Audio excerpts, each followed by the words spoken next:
Hello, APE students, and welcome to Module 24 about climate change impacts and mitigation. It is mostly about mitigation, but we're going to go over a few different impacts that we didn't cover in Module 23. Let's get started here. So here is our table of contents. The first thing we're going to go over is actually not directly, it's not actually related to climate change, but it's another atmospheric phenomenon that we need to know about ozone depletion and its subsequent slow recovery. And then we're going to learn about some feedback loops that are associated with climate change, both positive and negative feedback loops. We're going to look at ocean impacts, how a changing climate impacts ocean chemistry, and ocean biology. And then we'll start to look at some climate mitigation ideas.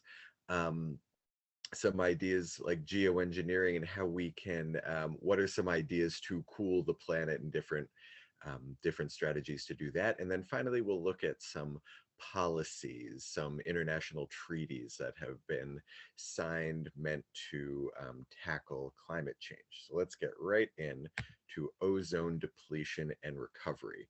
Now, when I was growing up in, elementary school, I wasn't learning about climate change yet. That was not on the public consciousness.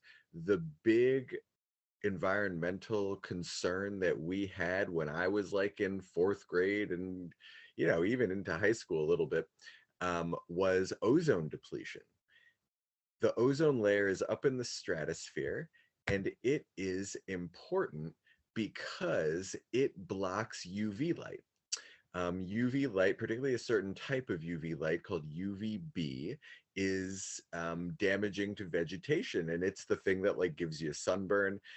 It will also kill algae, it'll kill bacteria, it'll harm the leaves on plants. And so with a thinning ozone layer, more of this UV light would be making it into Earth, and that would really disrupt life on Earth, not to mention being a pretty significant human health risk. And this was a major ecological catastrophe. If you look at this graph here, you can see starting in like the 80s, we see this really dramatic decline in the ozone layer. And what we see especially is pronounced thinning in the Arctic regions, especially the Antarctic. The Arctic and Antarctic is where we saw the most ozone thinning. That's because of chemical reactions that happen in the atmosphere in cold weather and ice particles. But we're seeing this like really dramatic thinning at both of the poles. And this was a really, really big ecological problem. And we actually have kind of solved it. We have like reversed this, and the ozone layer has been slowly recovering. Now, first, why did this happen? We started using these certain products called chlorofluorocarbons. We're going to abbreviate that into CFCs. You can just write it as CFCs, but the full name is chlorofluorocarbons. We started using them as refrigerants when we started using like refrigerators and coolants like early 20th century. We were using ammonia as these refrigerants, and then there was another one. It was like I'm blanking on it. It was like it wasn't hydrochloric acid, but it was some chlorine. It was some other like chlorine compound. And so those were like in refrigerators and other things where we were trying to keep cool.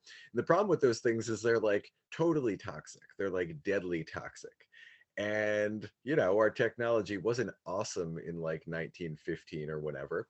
And so these things would leak out and like kill people. So we had to come up with substitutes. We had to come up with other ways to use coolants, and we developed chlorofluorocarbons. And these were pretty stable, and they were like non-toxic to breathe in. They weren't going to kill people, and they were a very effective refrigerants.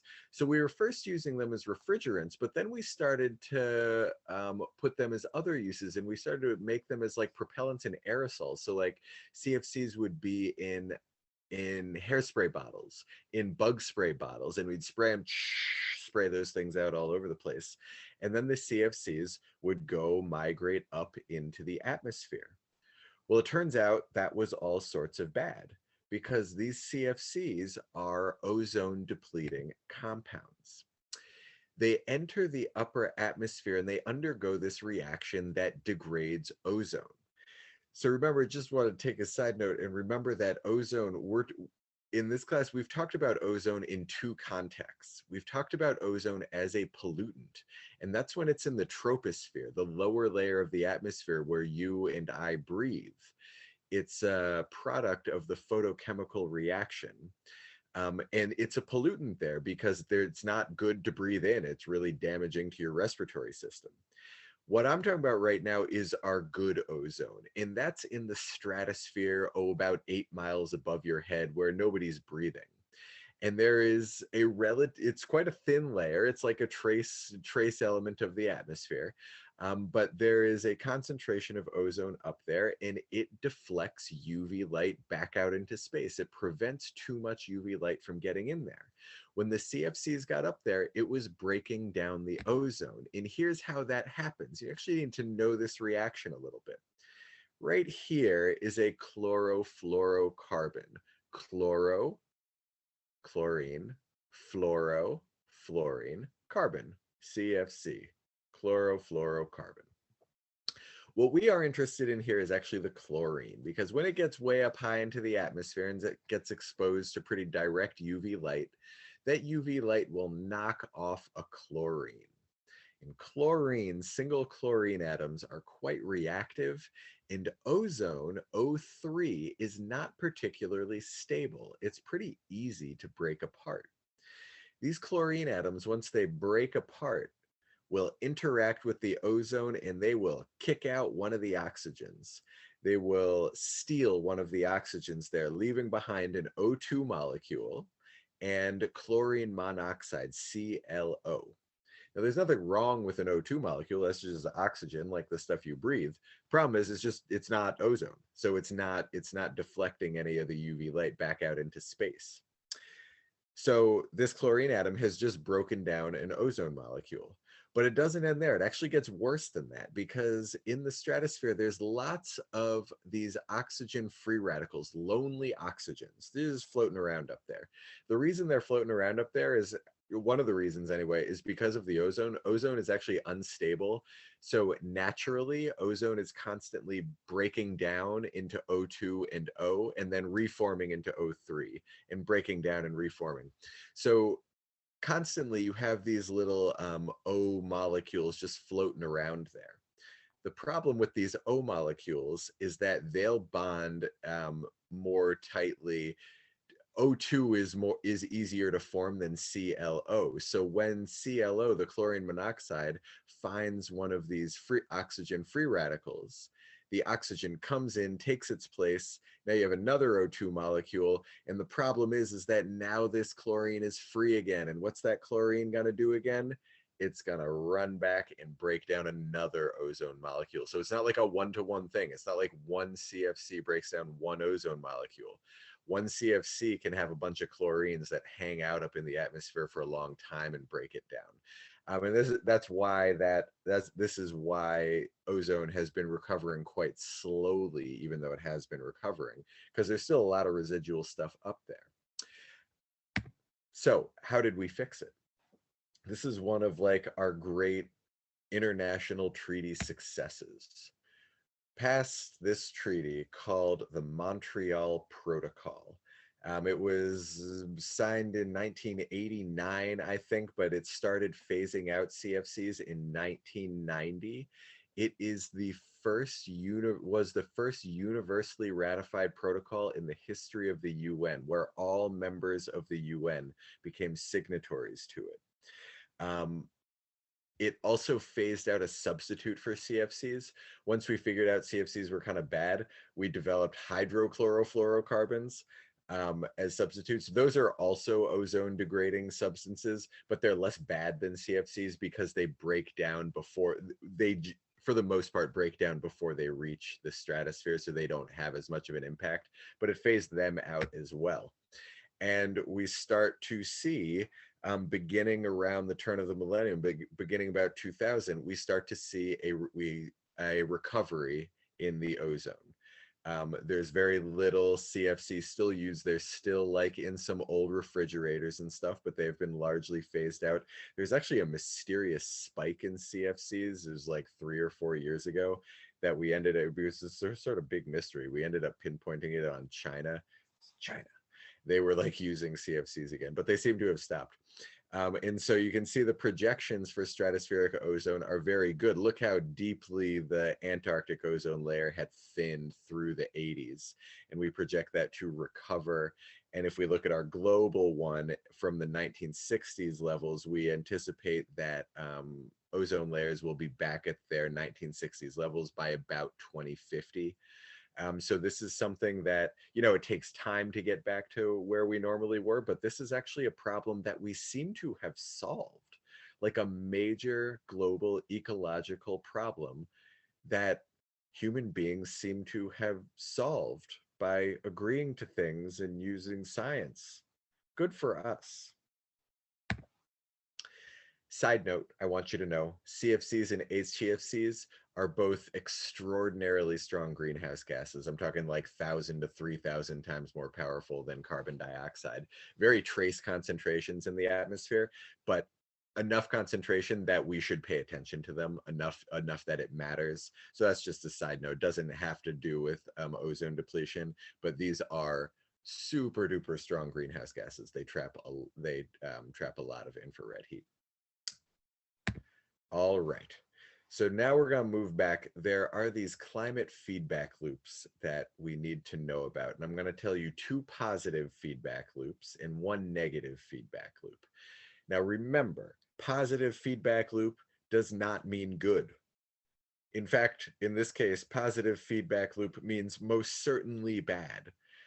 Positive just means it's amplifying the change in the same direction. Negative feedback loop does not mean bad. In fact, in this case, negative means good. Negative feedback just means it is resisting the change. So here's positive feedback loop number 1 that I'll call the permafrost problem. What is permafrost? Permafrost is essentially permanently frozen land. So if you think of like the taiga up in Canada and Russia, these are huge land masses, and they're basically frozen year round. Why is that significant? Permafrost doesn't decompose because it's frozen. So like bacterial decomposers can't do their thing if it's frozen. So there's very short growing seasons up there in like the taiga in Russia and in Canada up there, but there is some organic matter that grows there, but it never really decomposes because it's just so cold that organic matter just kind of freezes and gets locked in permafrost. And that keeps carbon out of the atmosphere. Normally in the carbon cycle, like down where we are, plants, you know, do photosynthesis and we might eat the plants or whatever, but then that organic matter is going to get decomposed, and the decomposers reconvert that organic matter back into CO2. So constantly plants and consumers and decomposers are constantly like trading CO2 back from the atmosphere, taking it out of the atmosphere, sending it back to the atmosphere. These areas where permafrost is, it's kind of a one-way street. Like a little bit of carbon comes out of the atmosphere and then it stays there because the decomposers don't send it back. So there's over, you know, millions of years, there is just tons of this organic matter that has built up, enormous amounts of it that's locked there. And that's important because that is carbon that is not in the atmosphere. It is sequestered carbon, captured carbon. So here's the problem. We're warming up and the permafrost is thawing. And as it thaws, decomposers come to life. And as the decomposers come to life, this organic matter that's been frozen for millions of years is starting to be broken down, and that carbon is starting to be sent back up into the atmosphere.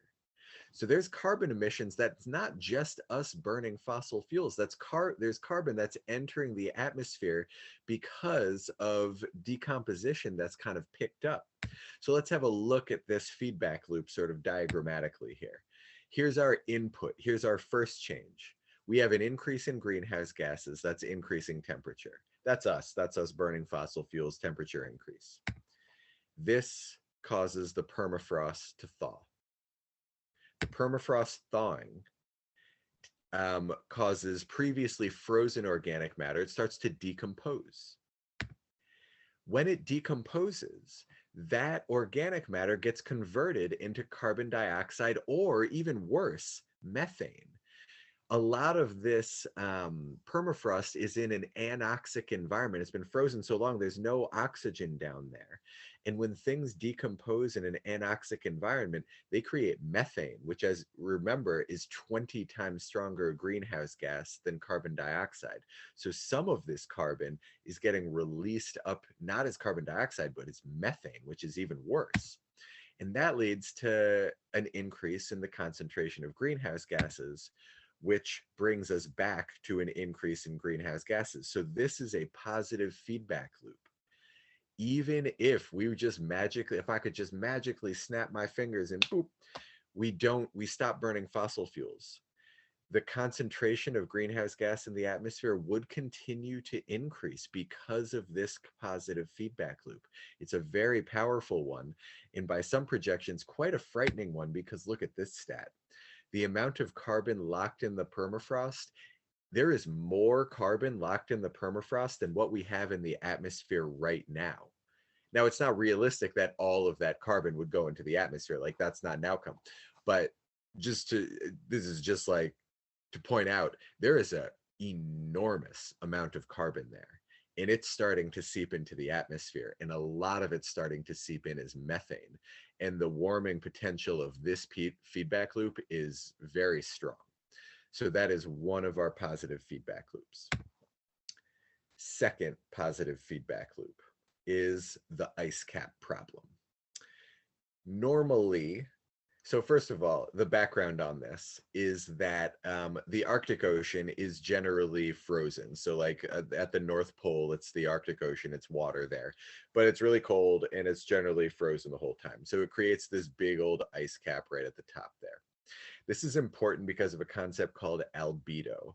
And think of albedo like reflectivity. How well a material reflects light, solar radiation back into space.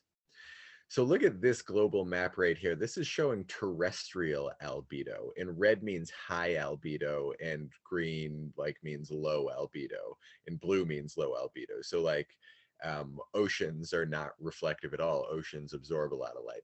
So look at where on Earth we have high albedo. Look at the deserts. This is because sand is light colored. This has everything to do with color.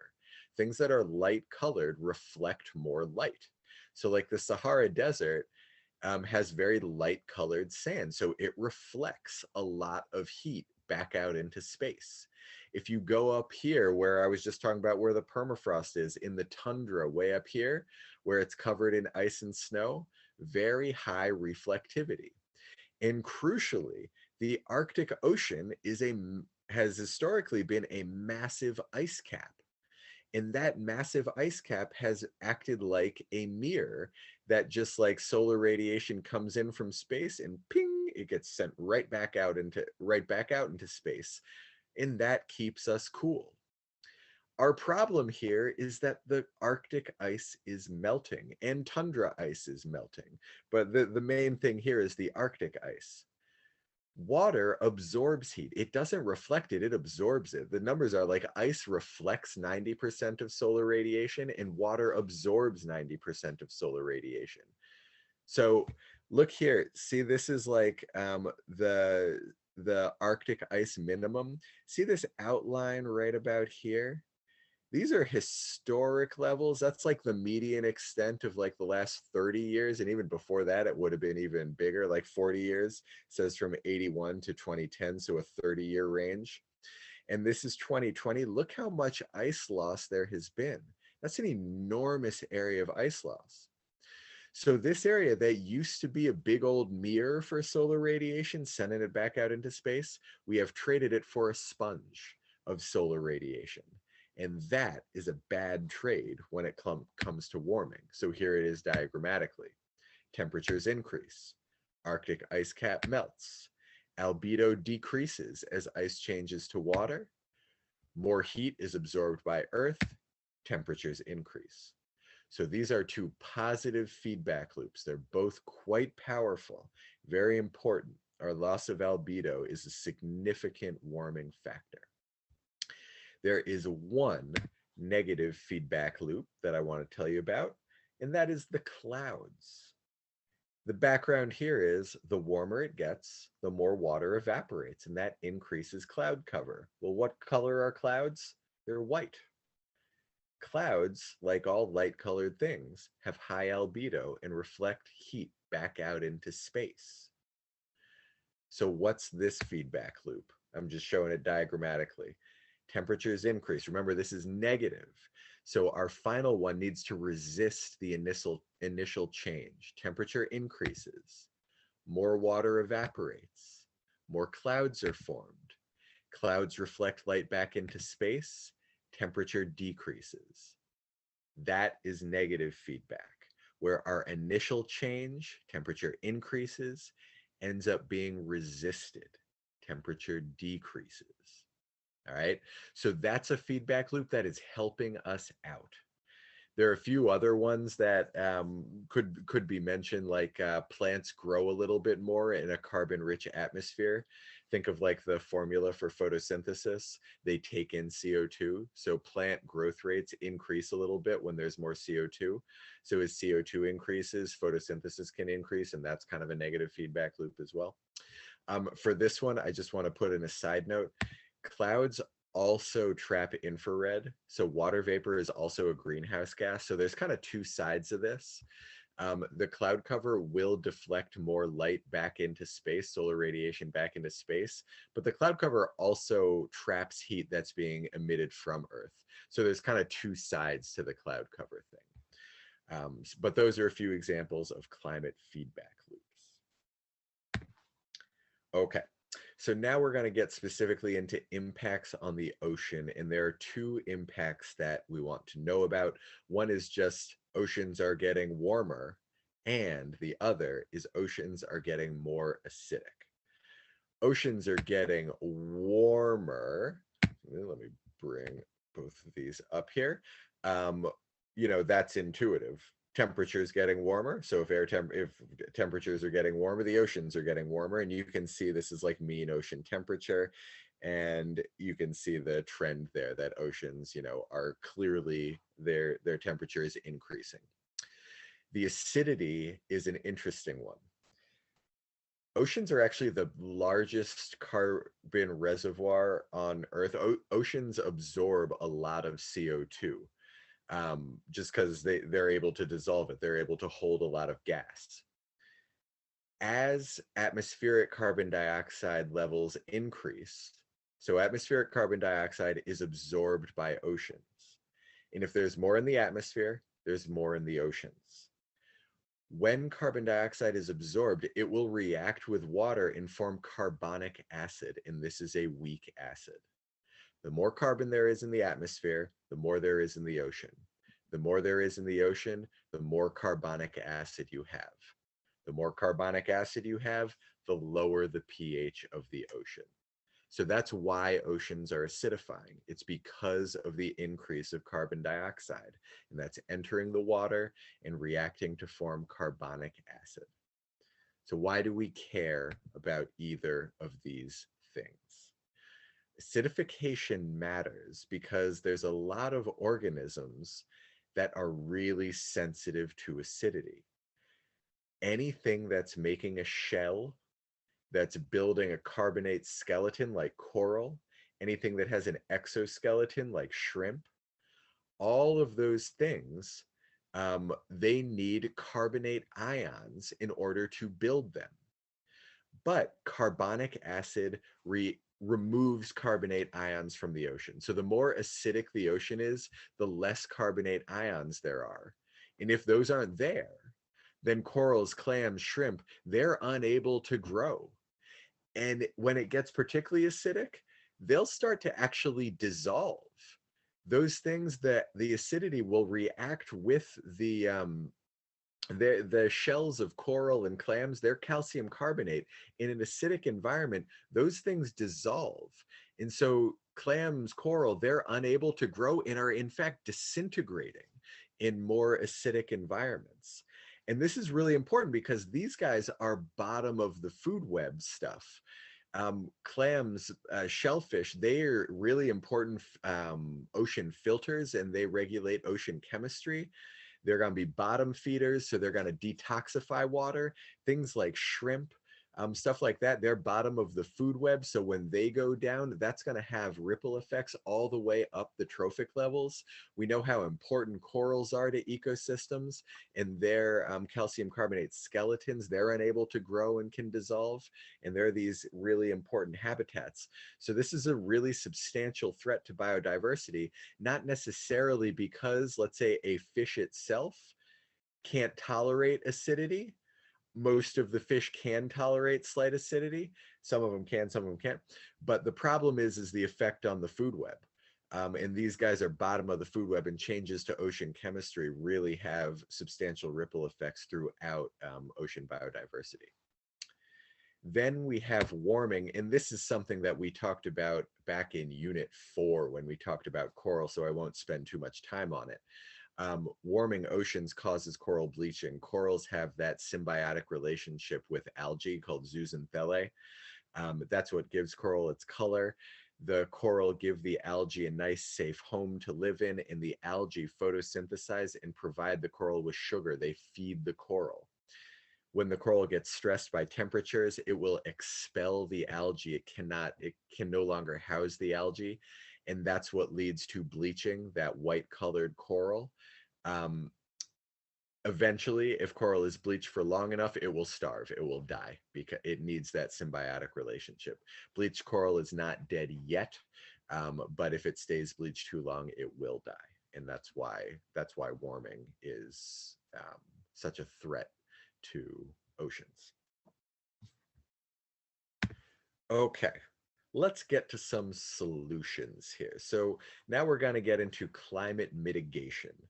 How can we slow, reverse, mitigate climate change? The obvious idea is to stop emitting greenhouse gases. We're driving it through our emissions. So that's the most obvious way. We have to stop emitting so much stuff, but that is, of course, not so easy. And even if we were to be real aggressive about, we're still going to be using fossil fuels. We're still going to be emitting.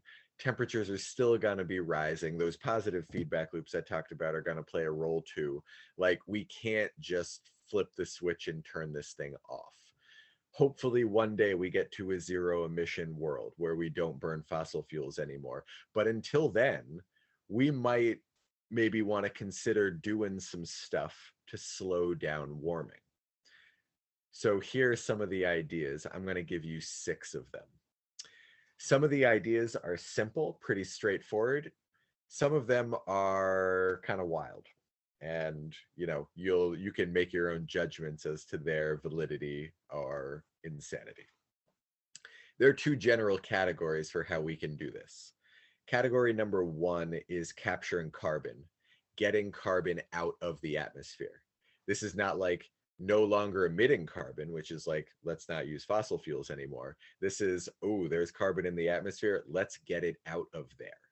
That's idea number 1. And then idea number 2 is ways to cool us down by reducing the amount of solar energy that gets to Earth. How can we stop the sun from heating us up so much? And maybe that can balance out our greenhouse effect. So let's get to some ideas here. Idea number 1, and so the first 3 are going to be carbon capture methods. First one, afforestation. This is just planting trees, a lot of trees. Let's just plant a lot of trees. Why would we do that? Why would that help? Trees photosynthesize. Photosynthesis pulls in carbon.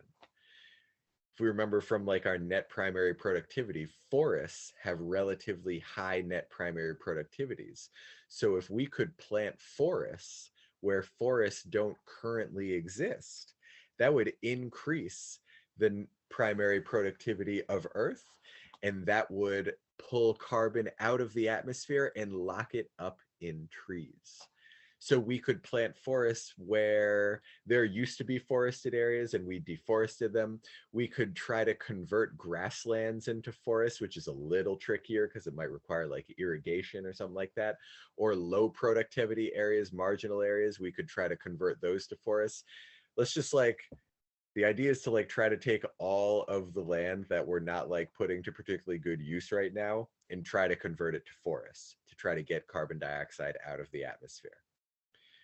Pros, it's like pretty simple. The idea is pretty easy, just like planting trees. It's relatively cheap as these things go. And it would also create a lot of habitats. It would help restore biodiversity. Cons of this one would take a while. Forests don't grow like overnight. Climate change itself may reduce the productivity of forests. So the fact that climate change is occurring could actually make it substantially more difficult to grow a forest in the first place.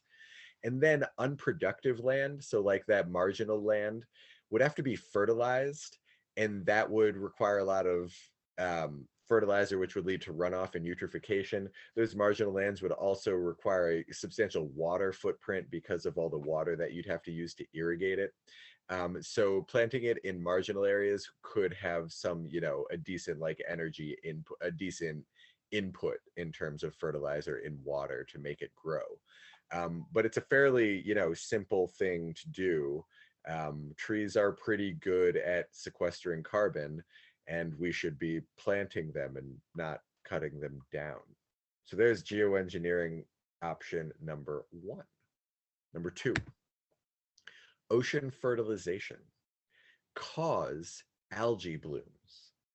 I've been spending unit after unit telling you about how algae blooms are so bad. Here's an idea to intentionally cause algae blooms, but we do it where the ocean is really deep. So here's the premise here. Algae grows through photosynthesis, which takes in carbon dioxide. So an algae bloom is sucking in carbon dioxide. When the algae dies, it will sink to the bottom of the ocean. This is why you have to do it where it's really deep. If you do it where it's shallow, the water's warm there, there's decomposers there, and that in that carbon that you just pulled, that the algae just pulled in, it would just go right back up into the atmosphere. But where it's really deep, it would sink to the bottom and become ocean sediment, get sort of like locked in as ocean sediment, where it would not re-enter the atmosphere. Also, doing it deep in the ocean is the area of the ocean where there's way less biodiversity. So we're not so worried about eutrophication here, right? There's no like seafloor plants that you're blocking the sunlight from because the seafloor is 2 miles below you. So this isn't really a eutrophication situation when you're out in open ocean. In general, the best thing to catalyze it with is actually iron. You can do it with nitrogen and phosphorus, what we've talked about before, but fertilizing the ocean with iron will generate these algae blooms.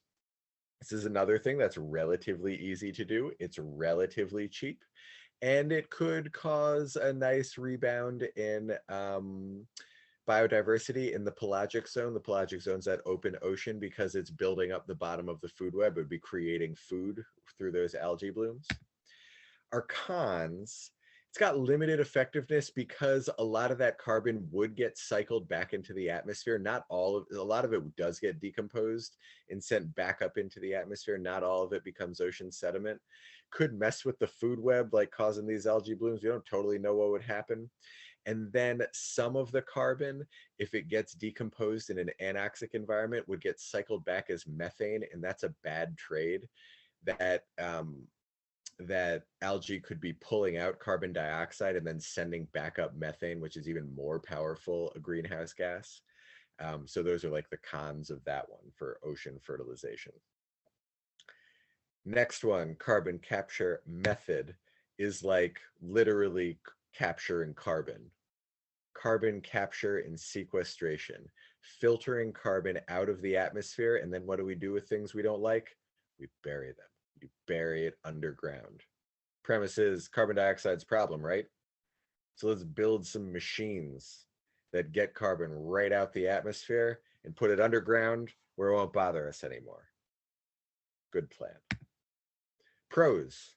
Got some good pros in here. Immediately, consistently removes carbon from the atmosphere. Here's one of these things, these little like fans that are blowing in there, and it's pulling carbon dioxide out there. As you're yanking it out, put it into this canister where they're going to trap it under, we're going to inject it underground. You have to choose your burial site appropriately so that it doesn't migrate up. And with good site selection, it should stay underground for at least 100 years and like up to several thousand years. So the carbon can stay underground for a pretty long time. The largest carbon capture and sequestration plant that's operating is in Canada, and it captures 1 million tons of carbon dioxide every year. That's one plant. It's pretty good. You can attach these things right to a fossil fuel plant, and that's actually the largest one in the world is like attached to a coal plant. So the coal emissions, the carbon capture technology is right at like the smokestack of the coal plant, capturing the carbon, but trying to capture it before it gets out in the first place. This one, this is not the biggest one in the world. This is not attached to a power plant. This is just passing the atmosphere through it. This is just like sucking in normal air, taking the carbon out and burying it.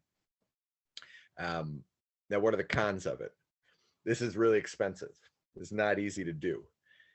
To do this requires huge amounts of energy. Now, obviously, to make this worthwhile, you can't like this thing can't be coal powered, or else that would be stupid. You'd be, you'd be like trying to pull all this carbon out of the atmosphere, and at the same time releasing carbon into the atmosphere while you like power the thing. So it has to be powered with renewables.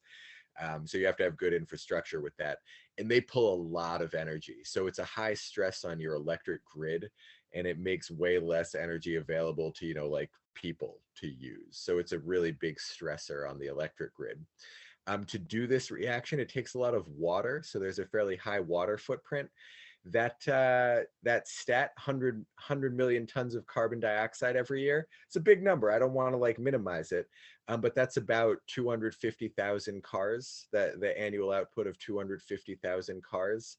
That's not nothing, but there's 1.4 billion cars on Earth. So like the biggest one on Earth, you'd have to be doing this at a really, really, really colossal scale to be making a substantial dent. So it sort of has limited potential just because of how energy intensive it is. And then the gas will eventually migrate back into the atmosphere. It will not stay there forever. So it will eventually leak back in there. So those are our carbon captured methods. Now let's look at some cooling methods. First one is stratospheric aerosol spraying. There are certain gases that have high albedo, reflect light back out into space. And this is going to be the gist of all these cooling methods, is albedo, increasing albedo. So we reflect more light back out into space. Some aerosols we have observed have really high albedo. The idea for this came from a 1991 volcanic eruption, Mount Pinatubo in the Philippines. And this is like the biggest eruption, in the last several hundred years. It's a massive eruption, volcanic eruption. And it ejected about 20 million tons of sulfur dioxide into the atmosphere, which, since we've been like measuring the atmosphere since like 1880, this is the largest single atmospheric like disruption event that we've ever measured. This was a colossal eruption. But what we observed was something quite phenomenal. There's a lot of sulfur dioxide way up in the atmosphere, goes up into the stratosphere, and it reacts. Remember, as we learned in air pollution, sulfur dioxide will form sulfuric acid, H2SO4. Sulfuric acid are these very fine droplets with a light color. It's like a mist. And they have high albedo. They reflect a lot of sunlight. And what we found was that one volcanic eruption, Mount Pinatubo, for 3 years after that, Earth's temperature cooled by about 1.3 degrees Fahrenheit over the course of 3 years. And we've traced that directly back to that single volcanic eruption. That one volcanic eruption cooled Earth pretty significantly. So the idea is to like simulate this. We could just spray a lot of sulfur dioxide way up into the atmosphere and like recreate volcanic eruptions to cool us down. Pros, this works quickly. It's not that expensive. You can send it up with balloons, airplanes, whatever. And its effects are not permanent. So like if it's causing problems, like we could stop and then the effects like wouldn't last forever. Like we could walk back from it and try to like, control how much we're doing or whatever. The cons are the ecosystem impacts are unpredictable and they could be global. We send these things way up into the stratosphere, and this could change weather and climate patterns in really unpredictable ways. We don't know what it's going to do.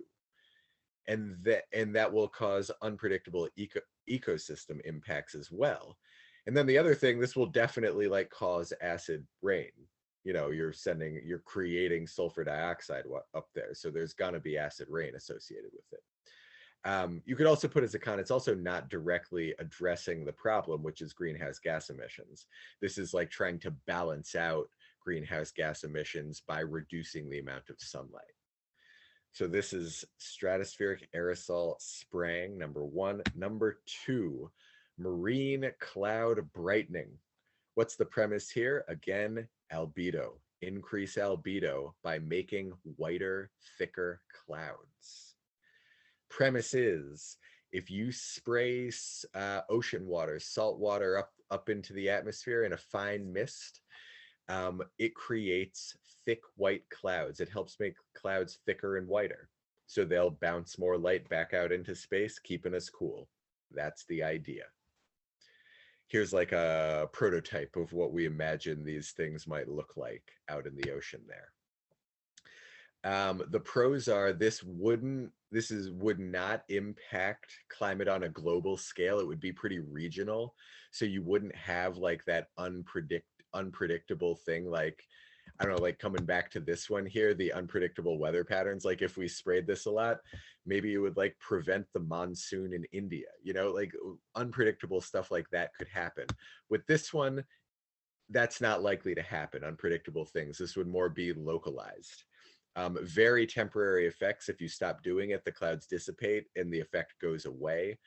So if you're causing problems, you can stop, so it's easier to regulate. And it could help with coral bleaching. If you do this in areas where, like if we were to send these over the Great Barrier Reef, we would basically be creating like cloud cover over the Great Barrier Reef, which could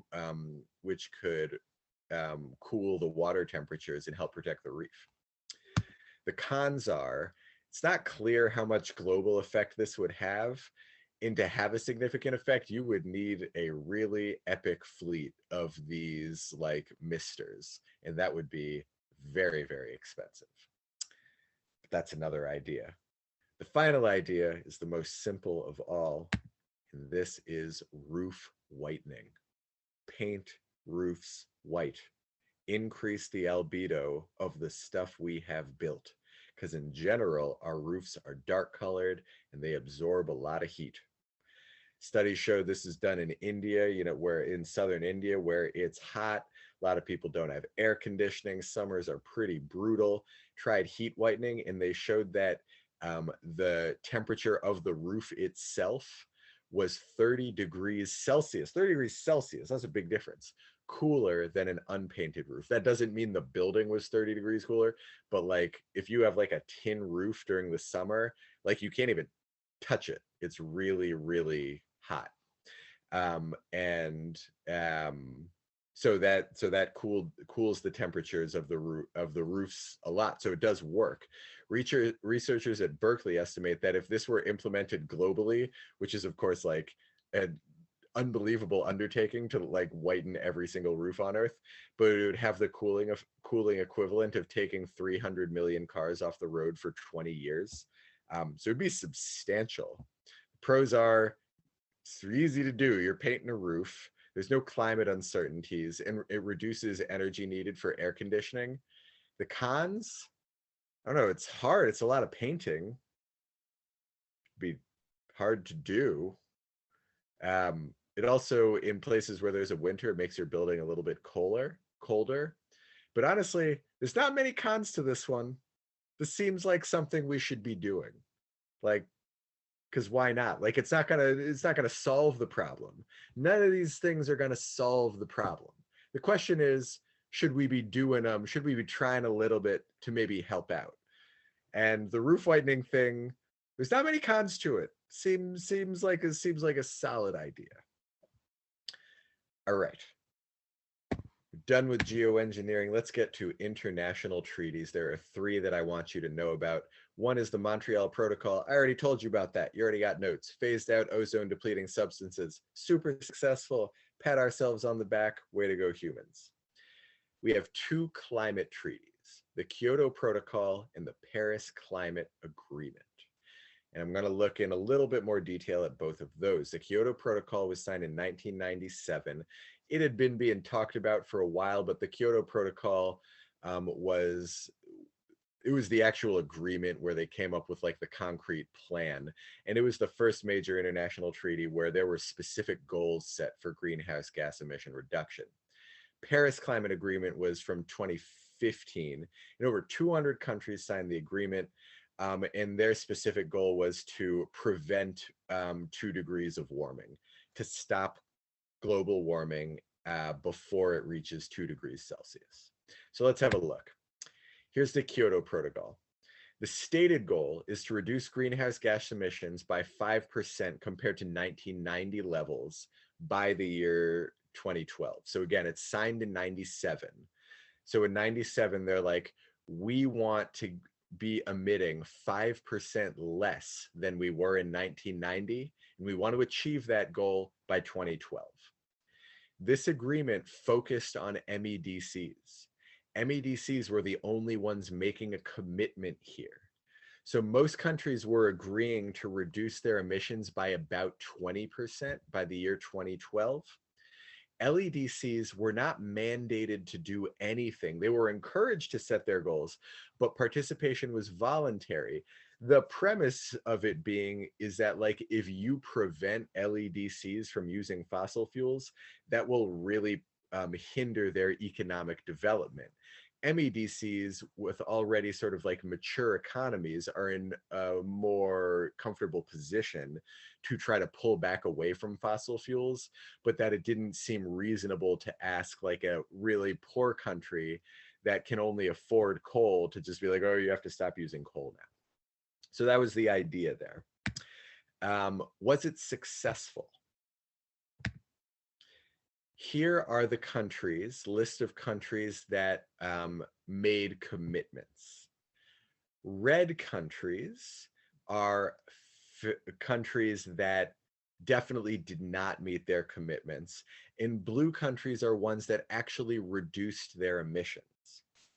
So reds are definitely failures. In some of the blues are successes, but remember the blues were trying to reduce by 20%. So like Germany did reduce, they did reduce their emissions, but only by 3.8%. But I don't know if we want to call them a failure. Like they reduced their emissions, so good for you, Germany. But some places reduced like by a lot, like places in the Eastern Bloc. Look at the Eastern Bloc here. The big reason they were able to do it is they switched from coal to natural gas, and that reduced their emissions enormously. That's like how Russia did it so well. They tapped into their natural gas and got rid of coal. So you see pretty substantial emissions there, but then there's a whole bunch of countries that failed. I mean, look at the bad end, like Canada here, they were supposed to reduce their emissions by 20%. They increased their emissions by 20%. Same with Australia, Austria, New Zealand. Like all these countries didn't meet their goals at all. So we had some countries that did meet their goals. Good for you. Most didn't. But the reason Kyoto is not considered a success is because of 3 countries: India, China, and the US. Notice they are not on here. You don't see them on here. Those 3 countries did not have commitments in the Kyoto Protocol, but for different reasons. Here's a map of the countries that signed on to Kyoto. So China and India here, they signed it, but they were the LEDCs.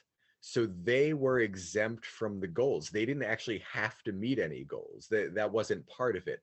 They signed on to it to just be like, yeah, we're with this. You guys, like, this is important to do this. And all you rich countries, you should do this. But they didn't actually have to do anything. It wasn't part of it. They were the exempt ones. Now look at this map here. Got a whole lot of countries in green signed and ratified. Look at the one country in red. That's not a good look, guys. That's not a good look. We signed it. President Clinton, this is 1997. He signed it in 98, actually. He signed it, but it was never ratified by Congress. So we never made like the goals. We like never did it. We never signed on to it. And so we like definitely didn't meet those goals. And we were the only ones to not sign on to it. Canada signed on and then they withdrew from it. And you see them doing like terribly here. So Canada withdrew from it. So plenty of countries like didn't do well at all, but we just straight up never signed on to it in the first place. And that wasn't, that wasn't cool. Look at it. Look at the map. We're the only ones. The only ones. Who is this? Kazakhstan? They're like still thinking about it, evidently.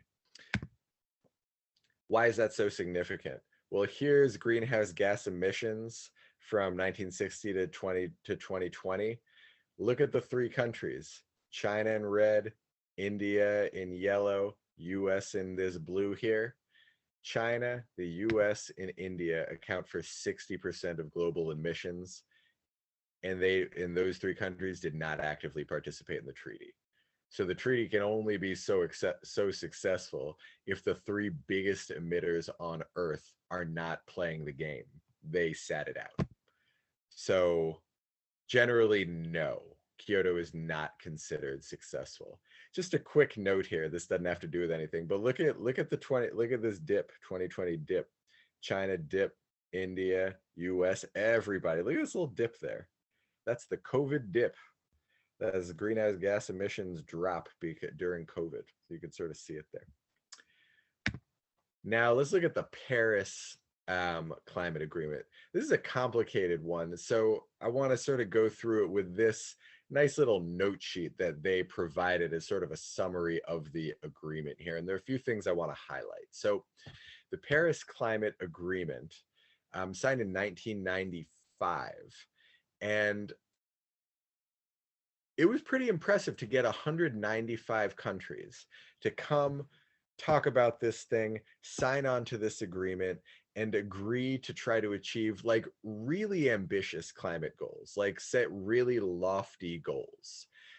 Wealthier countries made a really significant economic commitment to achieve this goal.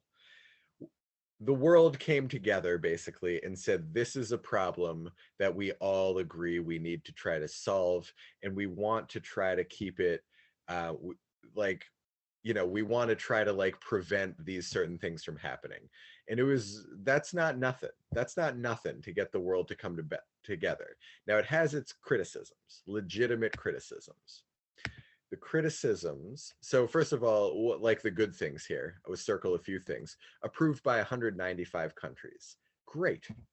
The ambitious goal, keep warming well below 2 degrees Celsius. Really ambitious goal, would be phenomenal if we achieved it.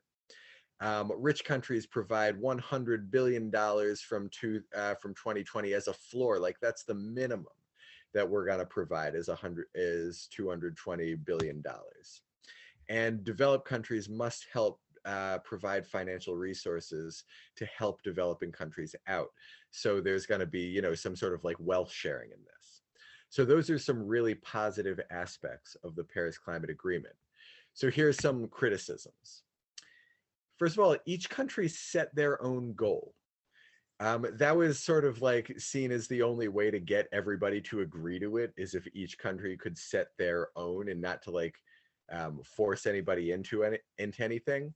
The other thing is the goals are just like, they're things we want to achieve, but they're not binding. There are no penalties if you don't meet the goals. They're just like suggestions. They're just like, we're going to try to do this. And the other country will be like, okay, we'll try to do this. Everybody's like, sweet, let's go try to do all those things. But there's no penalty for not doing it. There's no enforcement mechanism. The other one is it's vague. And I want to show you what I mean by that. So a lot of these have quotes from the actual agreement. Look at this. Developed countries must continue to take the lead in the reduction of greenhouse gases.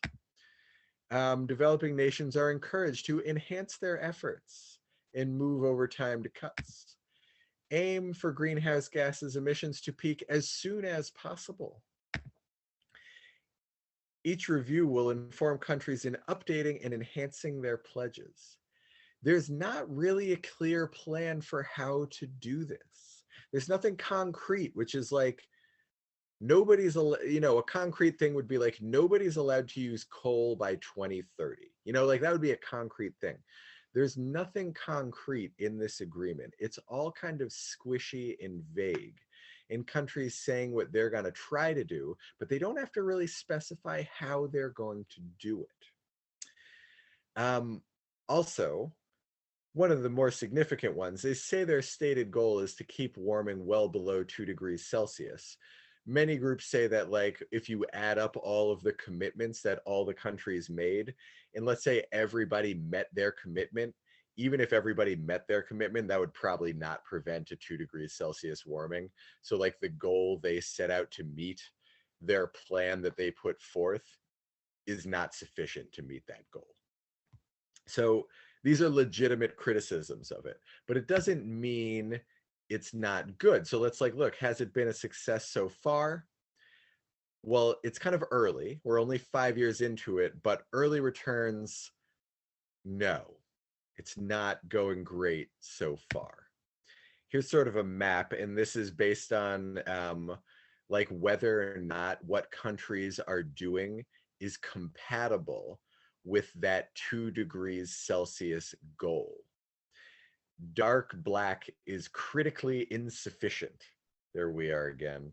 Ugh, always a bad look for us. Highly insufficient. There's China. Us and China are the biggest ones, and we're not cutting it right now. You know what I mean? Orange is insufficient. And then we have few green ones. Can we find the green? Look at the green. Good on you, Morocco. Look at them. They are in 1.5 degrees Paris compatible. Good for you. And there is a role model country. They are hard to find. Can you see them? Right there. Anybody know what country that is?